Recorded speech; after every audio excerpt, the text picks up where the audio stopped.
दिल्ली में लगातार पानी की समस्याओं से आम जनों को काफ़ी ज़्यादा दिक्कतें हो रही हैं। ऐसे में हमारे साथ बातचीत करने के लिए डीपीसीसी के कम्युनिकेशन डिपार्टमेंट के चेयरमैन और 3 बार विधायक रह चुके अनिल भारद्वाज सर हैं। सर, लगातार दिल्ली में जिस तरीके से आम जनों को पानी की समस्याओं का सामना करना पड़ रहा है, क्या हालात हैं दिल्ली में और किस तरीके से आप देख रहे हैं? दिल्ली के हालात बदहाल हैं। दिल्ली एक ऐसा नेशनल कैपिटल है जिसने सबसे ज़्यादा कोविड में झेला है, वो भी इन सरकारों के चलते हुए। आज जो स्थिति पानी की है, जब ये आज केजरीवाल जी की जो सरकार दिल्ली में सत्तासीन है, जल बोर्ड पूरी तरह उनके जुरिडिक्शन में है। दिल्ली में मल्टीपल एजेंसी अथॉरिटी सिस्टम है, लेकिन उसको लेकर वो दोनों सरकारें एक दूसरे पर जिम्मेदारी डालने के लिए ब्लेम गेम करती हैं। लेकिन जल बोर्ड ऐसी संस्था है जो पूरी तरह दिल्ली सरकार के नीचे काम कर रही है। दिल्ली सरकार ने समर एक्शन प्लान बनाने में नाकाम रही है। दिल्ली सरकार जब सरकार में नहीं थे तो इन्होंने कहा था कि हमें अगर दिल्ली की सत्ता मिले तो टैंकर माफिया दिल्ली में काम करता है, हम टैंकर माफिया को समाप्त कर देंगे। 1 साल में हर दिल्ली के उपभोक्ता को हम टैप से स्वच्छ जल देंगे। आज 8 साल हो गए।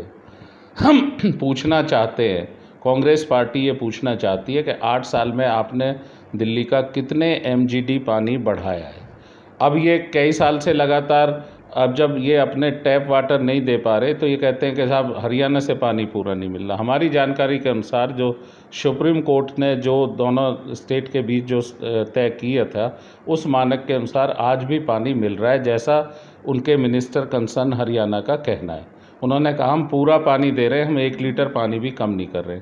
तो दिक्कत कहाँ है? दिक्कत है कि ना तो ये लीकेज रोक पाए, जो दिल्ली जल बोर्ड की जिम्मेदारी थी।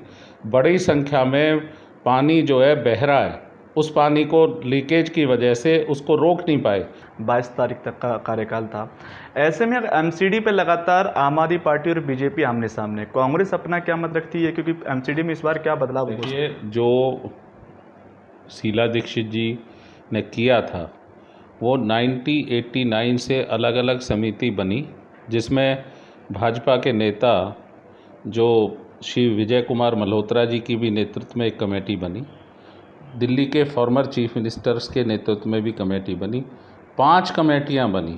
5 कमेटियों के बाद 2011 में उन कमेटियों की रिपोर्ट को समाप्त करके दिल्ली के जो हमारी कैबिनेट थी, उसने ग्रुप ऑफ मिनिस्टर्स ने उस पर जब चर्चा की तो ये समझ आया कि दिल्ली का विस्तार बहुत हो गया है, दिल्ली में डेंस पॉपुलेशन है, दिल्ली का फैलाव बहुत हो गया है। तो किसी एक निगम को या एक कमिश्नर को इसको रन करने के लिए सर्विसेज, जो सिविक सर्विसेज जो कॉरपोरेशन प्रदान करती है, उसको देने में दिक्कत है, वो नहीं कर सकते। तो ऐसे में इनको कई हिस्सों में बांटने की बात थी। ग्रुप ऑफ मिनिस्टर्स ने 5 हिस्सों में बांटने की बात रखी थी, लेकिन अंत में विशेषज्ञों से राय लेके, सबसे राय लेके ये तय हुआ कि इसको 3 हिस्सों में दिल्ली की कॉरपोरेशन को बांटा जाए। अब जो भी कारण है हम समझते हैं कि व्यवहारिक नहीं है, लेकिन कहीं ना कहीं राजनीतिक कारणों से, वो अलग अलग कारण है, राजनीतिक कारणों से फिर उसको एक यूनिफाइड कॉरपोरेशन का रूप दे दिया गया। और मैं नहीं समझता कि उससे सर्विसेज अच्छी होंगी कॉरपोरेशन की। कहीं ना कहीं फिर वही दिक्कतें बढ़ने वाली हैं, क्योंकि एक कमिश्नर या एक मेयर कैसे इतनी बड़ी दिल्ली को रन करेगा। जो इतने समय से चली आ रही डिमांड थी, उसको आज आपने राजनीतिक कारणों से फिर से आपने एक कर दिया। उसके पीछे जो बड़े कारण बताया गया है, वो बताया गया है कि वित्तीय स्थिति अच्छी नहीं है पूर्वी दिल्ली, इस दिल्ली म्यूनिसिपल कॉरपोरेशन की, और इनमें अलग अलग स्थिति है। तो वो तो कॉरपोरेशन का जो स्ट्रक्चर है वो इस तरह का है कि सेंट्रल गवर्नमेंट का एमएचए उसे तय करता है, उसमें दिल्ली गवर्नमेंट उनका फंड देती है। तो वो तो अगर फंडिंग की कहीं कमी थी या कहीं रेवेन्यू ज़्यादा जनरेट हो रहा है तो इनको उसको बैठ के तो एक कमेटी बना के उसमें फैसला कर देते कि भाई ये कमज़ोर स्थिति में इनको यहाँ से मदद ज़्यादा की जाएगी सेंटर से, तो वो ख़त्म हो जाती बात। लेकिन ये कहना कि उसको यूनिफाइड करने से फ़ायदा होगा, मैं समझता हूँ कि इससे दिल्ली के लोगों को लाभ नहीं होने वाला। इससे निश्चित तौर पर दबाव बनेगा अधिकारियों पे भी, काम करने वालों पे भी।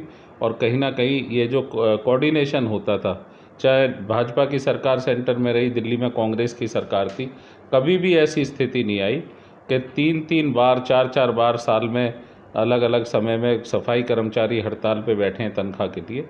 ये नई स्थिति जो डेवलप हुई पिछले 5-6 साल में, हर 4-6-8 महीने में कॉरपोरेशन का कर्मचारी जो बेचारा मेहनत करता है, जो अपनी मेहनत से सफाई करता है, सैनिटेशन करता है, उसको अपनी तनख्वाह के लिए बार बार बैठना पड़ता है भूख हड़ताल पे। तो मैं नहीं समझ पा रहा कि ये कॉरपोरेशन का भला इससे होगा। निश्चित तौर पे इससे कहीं ना कहीं और ज़्यादा दिक्कतें बढ़ेंगी, कांग्रेस पार्टी का ये मानना है। चलिए, बहुत बहुत धन्यवाद। तो हमारे साथ बातचीत कर रहे थे अनिल भारद्वाज जी, जिन्होंने कहा कि एमसीडी के एकीकरण से जनता का कोई भला नहीं होने वाला, और जिस तरीके से दिल्ली के अंदर पानी की समस्याएं बढ़ती जा रही है, ऐसे में दिल्ली सरकार पर कई सवालिया निशान खड़े हो रहे हैं। R9 news, Delhi.